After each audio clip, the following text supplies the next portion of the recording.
सांख्यिकी में हम लोग देखें कि गणित का एक ऐसा पाठ है जिसमें हम लोग किसका अध्ययन करते हैं, आंकड़ों का। आंकड़ों का क्या चीज करते हैं, विश्लेषण। विश्लेषण का मतलब हुआ उसके बारे में खोजबीन, जांच पड़ताल। विश्लेषण का मतलब क्या होता है, जांच पड़ताल। और एकत्रीकरण का मतलब होता है, एक हम लोग देखें एकत्रीकरण। एकत्रीकरण का मतलब हुआ आंकड़ों को क्या करना है, इकट्ठा करना। वर्गीकरण, वर्गीकरण का मतलब होता है उसे समान लक्षण के आधार पर अलग अलग ग्रुपों में बांटना। और एक हम लोग को मिला विश्लेषण। विश्लेषण का मतलब होता है जांच पड़ताल। ये गणित का वह भाग जिसमें हम आंकड़ों का एकत्रीकरण, वर्गीकरण, विश्लेषण इत्यादि की व्याख्या करते हैं, उसको क्या कहते हैं, सांख्यिकी कहते हैं। सांख्यिकी का डिफिनेशन हुआ। और सांख्यिकी में हम लोग जा रहे हैं पढ़ने परिसर, बहुलक, माध्य तथा माध्यक।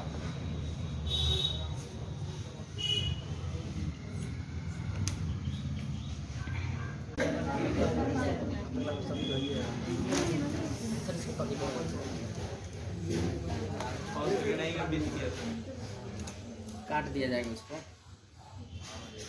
जुरफ होगा उसको हटा दिया जाएगा, पहले सेटिंग तो हो जाएगा। चलो देखोगे, अभी सबसे पहले हम लोग परिसर के बारे में देखेंगे, रेंज। इसको इंग्लिश में रेंज कहते हैं, ठीक है। परिसर का मतलब होता है उच्चतम, मतलब आंकड़ा में जैसे मान लीजिए यहाँ पर आंकड़ा है, ठीक है। तो आंकड़ा में सबसे उच्चतम मान कौन है, सबसे ज्यादा से ज्यादा 12 है। और सबसे कम कौन है, 3 है। अब इन दोनों का डिफरेंस जो होगा वही हो जाएगा हम लोग का क्या चीज, परिसर। यानी उच्चतम मान, उच्चतम मान माइनस निम्नतम मान। परिसर इक्वल टू हो जाएगा, फॉर्मूला भी हो गया, परिसर बराबर होता है उच्चतम मान माइनस निम्नतम मान। यानी किसी भी प्रेक्षण का सबसे जो, किसी आंकड़े में जो प्रेक्षण होंगे उसमें सबसे बड़ा प्रेक्षण में से सबसे कम प्रेक्षण को घटा लेंगे तो जो हम लोग का डिफरेंट आएगा वो हो जाएगा परिसर। तो ये क्या हो गया, परिसर हो गया। तो परिसर जैसे इसका परिसर निकालना होगा तो इसका परिसर हो जाएगा, उच्चतम मान इसमें कौन है, 12। तो 12 हो गया, माइनस निम्नतम मान कौन है, 3। इसका परिसर हो गया 9 परिसर हो गया। इसके बाद हम लोग बहुलक देखें। बहुलक में, बहुलक का मतलब बताए हैं बहुत बार आने वाला प्रेक्षण। बहुलक का मतलब बहुत बार आने वाला प्रेक्षण, बहुत बार आने वाला प्रेक्षण। ऐसे अधिक बार आने वाला प्रेक्षण या बहुत बार आने वाला प्रेक्षण। इसको ऐसे भी लिख सकते हैं, जिस प्रेक्षण की बारंबारता अधिक हो। बारंबारता का मतलब हुआ बार बार आना। तो इसमें हम लोग देख रहे हैं कि सब सिंगल बार आया, जैसे 6 एक ही जगह, 7 एक ही जगह, 8 एक ही जगह। अगर यहाँ पर एक और 8 कर दिया जाए इसका बहुलक कितना हो जाएगा, 8 हो जाएगा, क्योंकि 8 2 जगह हो गए, एक यहाँ और एक यहाँ। तो इसका अगर बहुलक कहा जाएगा तो इसका बहुलक हो जाएगा 8। तो बहुलक का मतलब हम लोग क्या समझे, सबसे अधिक बार आने वाला प्रेक्षण। और इसमें जैसे कहा जाए 8 7 5 7 2 7, इसमें पूछा जाए इसका बहुलक क्या होगा, तो बहुलक कितना हो जाएगा इसका, 7। इसका बहुलक हो जाएगा 7, बहुलक 7 हो जाएगा। चलो इसको नोट करो।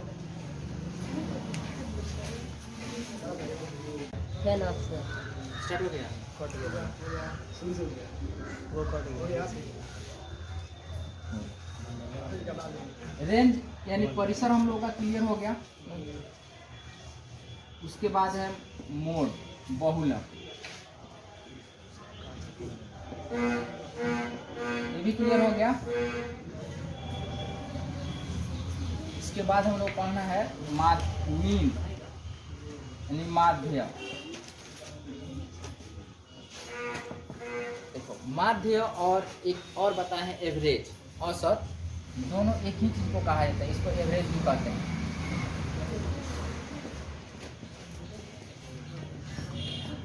जिनको जिनको एवरेज पता होगा उनको माध्य एकदम आ जाएगा, बहुत इजी है। जैसे मान लीजिए एक प्रेक्षण हम लोग यहाँ आंकड़ा लेते हैं, और इसका कहा जाए माध्य निकालना है, मीन ज्ञात करना है, तो सबसे पहले इसके मीन के लिए हम लोग क्या करेंगे, इसको ऐड कर देंगे, सबको जोड़ देंगे, 3 3 4 5 8 और 7। डिवाइड कितना से करेंगे, 1 2 3 4 5 6 से डिवाइड कर देंगे, और इसको ऐड करेंगे तो कितना हो जाएगा 30, और डिवाइड कर देंगे 6 से, आंसर होगा 5। तो देखोगे माध्य के लिए फॉर्मूला क्या होता है। माध्य बराबर होता है प्रेक्षणों का योग बटा प्रेक्षणों की संख्या।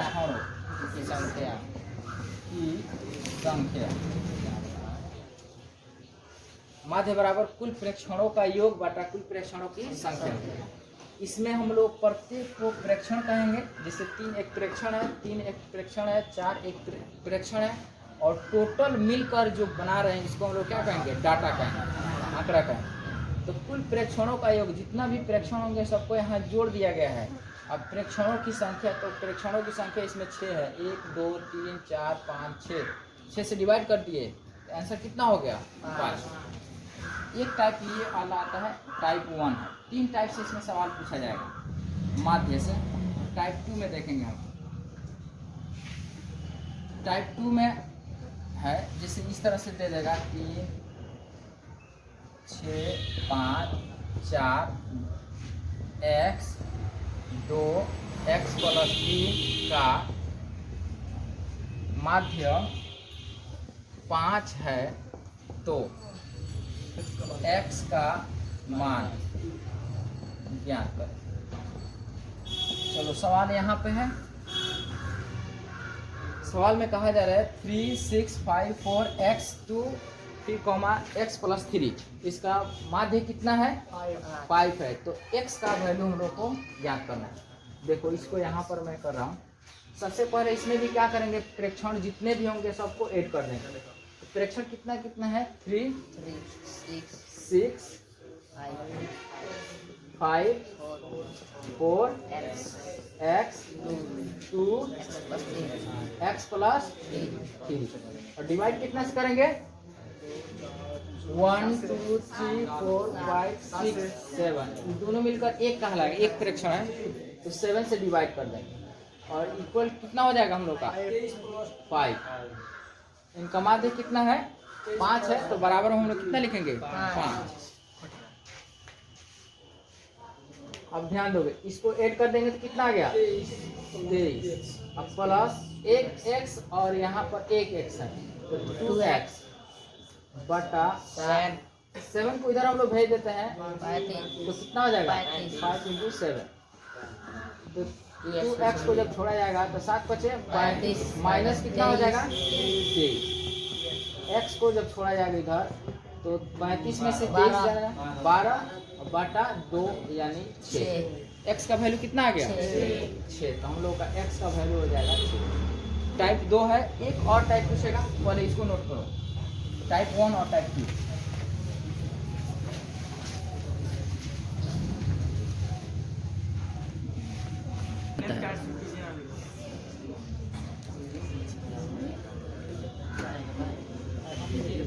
उसके बाद टाइप 3 में देखोगे माध्य से कैसे सवाल पूछेगा। इसमें दे सकता है प्रथम 5 प्राकृतिक संख्याओं का माध्य क्या होगा, ठीक है। उसी तरह से प्रथम 5 पूर्ण संख्याओं का माध्य, प्रथम 5 सम संख्याओं का माध्य, प्रथम 5 विषम संख्याओं का माध्य। प्रथम 5 भाज्य संख्याओं का माध्य। प्रथम 5 अभाज्य संख्याओं का माध्य। टाइप 3 में इस तरह के सवाल होंगे। अब यहाँ पे जो 5 प्राकृत संख्या दिया है, 10 प्राकृत संख्या पूछ सकता है, 10 पूर्ण संख्या पूछ सकता है, 6 पूर्ण संख्या पूछ सकता है, 8 सम संख्या पूछ सकता है, 8 विषम संख्या यहाँ पर चेंज कर देगा। लेकिन ये जो कम होगा इसी में से ज़्यादा करते हैं, और इसमें सबसे इम्पोर्टेंट ये दोनों है, इससे ज़्यादा सवाल है। अब हम लोग सबसे पहले यहाँ पर नोट करेंगे प्राकृत संख्या कहाँ से स्टार्ट होती है। हम लोग पढ़े हैं गिनती की संख्या प्राकृत संख्या कहलाती है, और इसको हम लोग पढ़े हैं 1 से। प्राकृत संख्या कहाँ से स्टार्ट होती है? 1 से अनंत। उसके बाद पूर्ण संख्या, पूर्ण संख्या से स्टार्ट होती है 0 1 2 3 ये भी अनंत। उसके बाद सम संख्या, जिस संख्या में 2 से पूरा भाग लग जाता है, 2 4 6 8 9। उसके बाद विषम संख्या, विषम संख्या में 2 से पूरा भाग नहीं लगता है, 1 3 5 7। उसके बाद भाज्य संख्या, भाज्य और अभाज्य को अच्छा से समझोगे। यहाँ पे थोड़ा सा इसमें ध्यान दोगे। भाज्य अभाज्य ये कंपोजिट नंबर है और ये प्राइम नंबर है, ये ऑड नंबर है, इवन नंबर है, होल नंबर है और नेचुरल नंबर है। तो जो कंपोजिट नंबर है भाज्य संख्या, इसमें देखो 4 में 1 से 2 से और 4 3 नंबर से इसमें भाग लग रहा है। 1 से 4 से, 1 से तो सब किसी भी संख्या में 1 से भाग लग जाता है, और जो संख्या है उससे उसमें भाग लग जाता है। उसके अलावा में किसी दूसरे संख्या से भी भाग अगर लग जाए तो उसको हम लोग कौन संख्या कहेंगे? भाज्य संख्या। जैसे 6 में 1 से लग जाएगा भाग, 2 से 3 से और 6 से। 8 1 से लग जाएगा, 2 से 4 से 8 से। 9 1 से 3 से 9 से। ये सब भाज्य संख्या हुई। उसके अभाज्य संख्या में देखोगे 2 में 1 से लगेगा, 2 से 1 से लगेगा और खुद 2 से, दूसरे किसी चीज़ से भाग लगेगा नहीं। ये हो गया अभाज्य। उसी तरह से 3 में देखोगे 1 से 3 से। 5 में देखोगे 1 से 5 से, दूसरा किसी संख्या से भाग नहीं लगेगा। उसी तरह से 7 में 1 से 7 से। 11 में 1 से और 11 से। इन सभी संख्याओं को हम लोग कौन संख्या कहते हैं? भाज्य संख्या, अभाज्य संख्या, और इनको कहते हैं भाज्य संख्या। तो हम लोग का सवाल यहाँ पे है, कहा जा रहा है प्रथम 5 प्राकृत संख्याओं का माध्य क्या होगा। तो प्रथम 5 प्राकृत संख्या, तो प्राकृत संख्या हम लोग का स्टार्ट कहाँ से होता है? 1 से। तो 1 2 3 4 5, डिवाइड कितना हो जाएगा? 5। उनकी संख्या 5 है, 1 2 3 4 5, इसलिए 5 से भागा दिया गया। इस सबको ऐड कर देंगे तो हो जाएगा 15, और y 5 = 8। 5 या 15, 3 हम लोग का आंसर हो जाएगा। अगर इसी के जगह पर कहे 10 प्राकृत संख्या का माध्य, 10 प्राकृत संख्या का माध्य कहेगा 1 2, यहाँ देखोगे 10 प्राकृत संख्या 1 2 3 4 5 6 7 8 9 और 10, और बटा कितना कर देंगे? 10। अब इसको हम लोग आगे लेकर चलेंगे, डिवाइड करेंगे, इसे सबको पहले ऐड कर देंगे, ये हो जाएगा 55, और बाटा कितना? 10, यानी 5.5 इसका आंसर होगा। तो प्रथम 10 प्राकृत संख्याओं का माध्य हो गया 5.5, और प्रथम 5 प्राकृत संख्याओं का माध्य हो गया 3। इसी तरह से प्रथम 5 पूर्ण संख्या का माध्य कहेगा तो हम लोग 0 से ले लेंगे, 0 1 2 3 और 4, और बाटा 5 कर देंगे, तो ये जाएगा 10/5 यानी 2। इसी तरह सम संख्या का माध्य कहेगा तो 2 से लेंगे, 2 सम संख्या वाला कहेगा तो देखोगे 2 4 6 8 10, और बाटा कितना हो जाएगा? 5। तो हम लोग का ये हो गया 30, 30 और बाटा 5, आंसर हो जाएगा 6। सम संख्या का हो गया। विषम संख्या कहेगा तो 1 से लेंगे, स्टार्ट करेंगे हम लोग 1 से। 1 3 5 7 9 और 9 तक हो जाएगा, उसके बाद में हम लोग निकाल लेंगे। हाँ बोलो, चलो इसको नोट करो। तो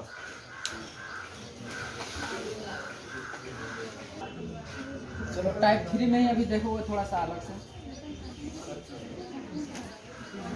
ऐसे जब देता है 5 प्राकृत, 5 सम विषम पर देखना हम लोग, 5 सम संख्याओं का माध्य।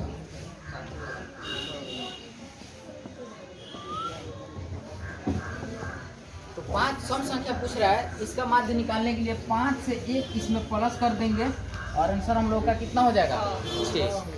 तो 5 सम संख्याओं का माध्य 6 हो जाएगा।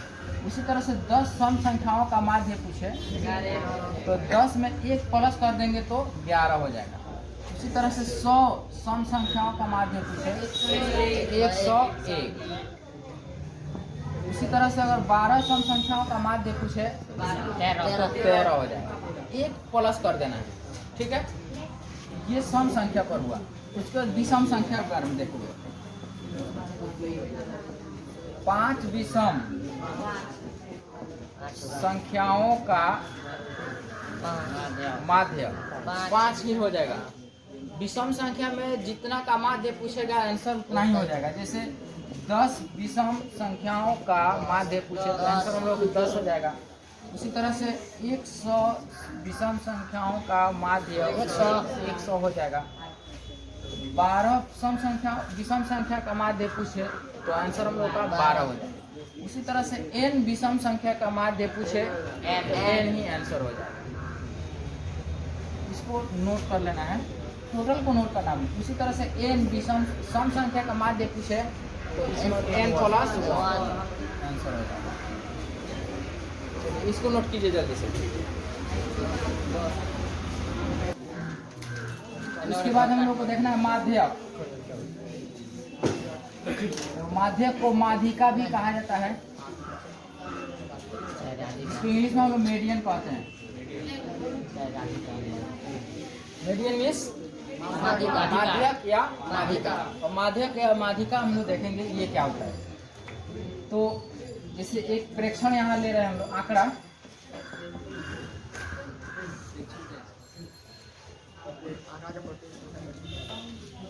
इसका माध्य निकालना है। तो माध्य निकालने के लिए हम लोग टोटल प्रेक्षण को ऐड कर देंगे और जितना होगा 1 2 3 4 5 6 7 से क्या कर देंगे, डिवाइड कर देंगे। तो माध्य हम लोग सीख लिए। इसके बाद हम लोग को देखना है माध्य। तो माध्य के लिए सबसे पहले क्या करना होगा, इसको असेंडिंग ऑर्डर में इसको सजाना होगा, यानी बढ़ते क्रम में सजाना होगा। बढ़ते क्रम के जगह पर हम लोग घटते क्रम डिसेंडिंग ऑर्डर में भी ले सकते हैं इसको। अब देखो ऑब्जेक्टिव जैसे बनाना है, ऑब्जेक्टिव में जब पूछेगा तो हम लोग कैसे करेंगे इसको, सबसे पहले आरोही क्रम में सजा देंगे इसको। तो 2, उसके बाद 3, फिर एक और है 3, फिर उसके बाद है 5, उसके बाद 6, उसके बाद 7, उसके बाद 8। उसके बाद ऑब्जेक्टिव के लिए हम लोग रफ में इस तरह से करके और इधर से काटते जाना है और लास्ट में जो बचेगा वही आंसर हो जाएगा। तो हम लोग का आंसर कितना हो जाएगा, इसका माध्यक हो गया 5। माध्य कितना हो गया 5। अब देखोगे लेकिन सब्जेक्टिव में जब पूछेगा, इसी को सब्जेक्टिव में पूछेगा तो हम लोग इसमें क्या करेंगे, हम लोग देख लेंगे यहाँ पर प्रेक्षणों की संख्या कितनी है। 1 2 3 4 5 6 7 प्रेक्षणों की संख्या कितनी है 7। तो यदि प्रेक्षणों की संख्या n विषम हो तो माध्यक बराबर होता है n + 1/2 प्रेक्षण। अब इसको ध्यान से समझो कि ये क्या है। यदि प्रेक्षणों की संख्या n, इसको n से हम लोग सूचित करेंगे 1 2 3 4 5 6 7 है तो कहेंगे n बराबर कितना है 7। बताओ 7 विषम संख्या है कि सम संख्या है, विषम संख्या। तो वही कहा जा रहा है यदि प्रेक्षणों की संख्या n विषम हो तो माध्यक बराबर होता है n/2 n + 1/2 वह प्रेक्षण, यानी इतना बार में जो आने वाला प्रेक्षण है इतना बार में वही हम लोग का आंसर हो जाएगा सजाने के बाद में। अब देखो इसको जैसे हल करेंगे तो अगर सब्जेक्टिव में 2 नंबर में आता है कि इसका प्रेक्षण, इन प्रेक्षणों का माध्य क्या होगा, तो हम लोग क्या करेंगे, माध्यक क्या होगा, तो माध्यक का फॉर्मूला लिख लेंगे n+1/2 वा फ्रैक्शन। अब n का वैल्यू देखेंगे, इसमें n का वैल्यू कितना है, तो n का वैल्यू हम लोग टोटल काउंट किए तो कितना आया 7, तो 7+1/2 वा फ्रैक्शन, ठीक है। 7/1 कितना हो जाएगा 8/2 वा फ्रैक्शन। अब ध्यान दोगे, 8/2 का मतलब हो गया 4, चौथा, चारवां भी लिख सकते हैं फ्रैक्शन। अब चौथा बार में देखेंगे हम लोग कौन सा फ्रैक्शन, तो पहला बार में, दूसरा बार में, तीसरा बार में, और चौथा बार में यही आया है, तो हम लोग आंसर कितना हो जाएगा बराबर 5 आंसर, ठीक है। तो हम लोग इसको काउंट कर लेंगे कि चारवा बार में कौन आ रहा है। फिर से देखोगे, यदि माध्यक निकालना होगा ऑब्जेक्टिव में देगा तो हम लोग डायरेक्ट इसको सजा कर इस तरह से इधर छाट देंगे बराबर, जैसे 3 गो इधर हो गया, 3 इधर हो गया, बीच में जो बच गया आंसर हो गया। ऑब्जेक्टिव के लिए रफ में हम लोग इस तरह से कर लेना है और कटा कर आंसर हो गया। लेकिन वही सब्जेक्टिव में जब कहेगा तो सब्जेक्टिव के लिए हम लोग फॉर्मूला लिखना पड़ेगा। यदि n फ्रैक्शनों की संख्या हो और वो विषम हो तो माध्यक बराबर होता है n+1/2 वा फ्रैक्शन, यानी इतने बार में जो आने वाला फ्रैक्शन है वो। तो जैसे देखोगे यहाँ पे 7, n का वैल्यू कितना है इसमें 7 है, तो 7+1/2 वा फ्रैक्शन, 7 1 8/2 वा फ्रैक्शन, और 8/2 का मतलब हो जाएगा 4 वा फ्रैक्शन। तो 4 वा फ्रैक्शन इसमें देखेंगे कौन है, 4 नंबर पर कौन आ रहा है, तो 1 2 3 4, 4 नंबर पर कौन आ रहा है 5। इस तरह से हम लोग का आंसर कितना हुआ 5। अब देखोगे यदि फ्रैक्शनों की संख्या n सम हो उस स्थिति में, सबसे पहले ऑब्जेक्टिव के लिए देखते हैं हम लोग।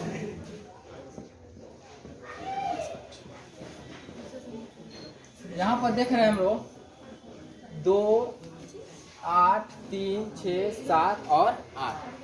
इसका माध्यक निकालने के लिए सबसे पहले आरोही क्रम में इसको व्यवस्थित करेंगे, सजाएंगे तो 2, इसके बाद 3 6 7 8 और 8।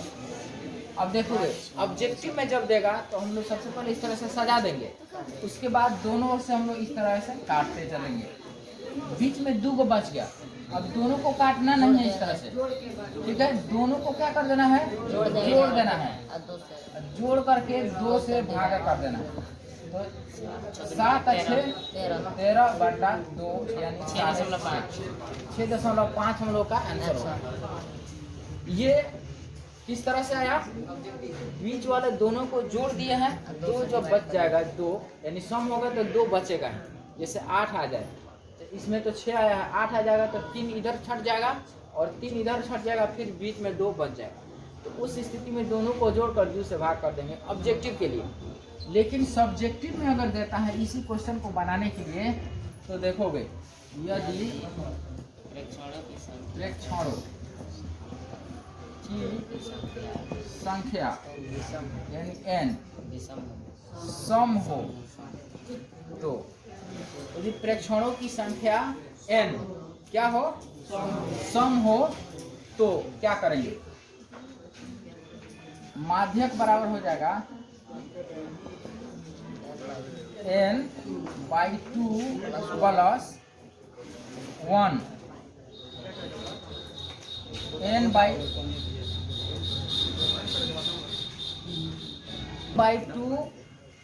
प्लस n+2/2 वा फ्रैक्शनों का माध्य। फिर यहाँ ध्यान दोगे n/2 प्लस n+2/2 वा फ्रैक्शनों का माध्य हम लोग को निकालना है। जैसे इसमें n का वैल्यू देखेंगे हम लोग कितना है, 1 2 3 4 5 6, n का वैल्यू कितना हो गया 6। अब देखोगे n का वैल्यू जब 6 रखेंगे तो 6/2 प्लस 6 + 2/2 वा फ्रैक्शन, सब्जेक्टिव के लिए हम लोग का है। 6/2 हो जाएगा 30, यहाँ पर वहाँ ऐसे दे देना है, वहाँ प्लस 6 और 2 8, 8/2 वा फ्रैक्शन। अब यहाँ देखोगे इसका क्या करना है, माध्य निकालना है। तो तीसरा फ्रैक्शन इसमें हम लोग देखेंगे, तीसरा फ्रैक्शन कितना है, 6। तीसरा फ्रैक्शन है 6। चौथा फ्रैक्शन, चारवा फ्रैक्शन कौन है, 7। और इसका माध्य निकालने के लिए क्या कर देंगे, बाटा में डिवाइड कर देंगे 2 से। अब देखोगे 6 और 7 कितना हो गया, 13 बाटा 2, ये हो गया 5। इसके बाद में हम लोग को बहुलक, माध्य और माध्य, इन तीनों में क्या संबंध है, इस पे सवाल पूछता है। बहुलक, माध्य और माध्य, तीनों के बीच के जो रिलेशन है, बहुलक मोड हो गया, माध्य माध्य मीन हो गया, और माध्यक मीडियन हो गया, ठीक है ना। तो तीनों के बीच जो रिलेशन है एक फॉर्मूला में आता है, उसके बारे में हम लोग को पूछ सकता है, फॉर्मूला भी पूछ सकता है, इस पर मैथ भी पूछेगा। तो बहुलक बराबर होता है 3 गुना माध्यक, 3 गुना माध्यक माइनस 2 गुना माध्य। अब देखोगे यहाँ बहुत ज़्यादा कंफ्यूजन होता है फॉर्मूला याद करने में। कभी कभी बहुलक तो ठीक है, बहुलक इधर है हम लोग छात्र में, लेकिन इसके हिसाब से अगर यहाँ कभी कोई माध्य हो जाता है तो कभी माध्यक हो जाता है, बहुत कंफ्यूजन में याद करने के। लेकिन आंसर हम लोग का जो सही है वो है माध्य। तो यहाँ ऐसे हम लोग याद करेंगे, माध्यक में देखोगे और माध्य, माध्य में केवल माध्य है और माध्यक में इसके अलावा में क है। इसको हम लोग ऐसे याद करेंगे, बड़ा मामा। कौन मामा है, बड़ा मामा, और ये छोटा मामा। अब इस तरह से हम लोग याद रहेगा तो कंफ्यूज नहीं हो पाएंगे कि बड़ा मामा किधर रहेगा, छोटा मामा। बड़ा का मतलब बड़ा अधिक मान वाला, तो बड़ा मामा हो जाएगा पहले और छोटा मामा बाद में। तो बहुलक बराबर होता है 3 गुना बड़ा मामा माइनस 2 गुना छोटा मामा, इस तरह से। इस पर अब देखोगे, जैसे मान लो हम लोग को निकालना है माध्यक, ध्यान दोगे, अगर माध्यक निकालना है तो माध्यक बराबर होता है बहुलक। मेन फॉर्मूला हम लोग का ये है, इसी से बना रहे हैं। तो माध्यक अगर निकालना होगा तो ये जाकर इधर क्या हो गया, जुट जाएगा। तो 2 गुना माध्यक जाकर इसमें माध्य जुट जाएगा और बाटा में आ जाएगा 3। और माध्य जैसे निकालना होगा तो 3 गुना माध्यक, 3 गुना माध्यक और बाटा में हो जाएगा 2। 3 गुना माध्यक माइनस बहुलक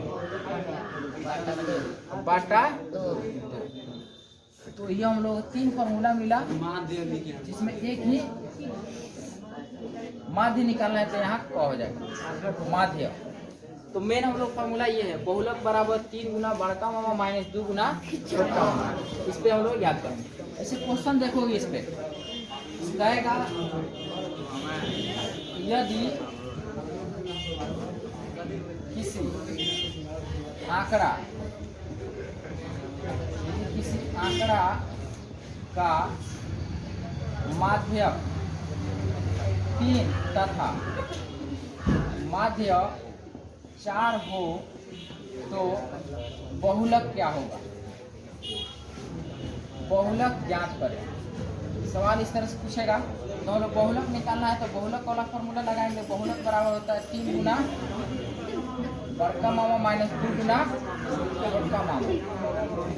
तो 3 गुना माध्य कितना दिया है, माध्य कितना दिया है, 4। 3 गुना 4 माइनस 2 गुना माध्य कितना दिया है, 4 3 12 माइनस 3 दूनी 6 आंसर हो जाएगा। बहुलक कितना हो जाएगा, 6। चलो इसको नोट करो।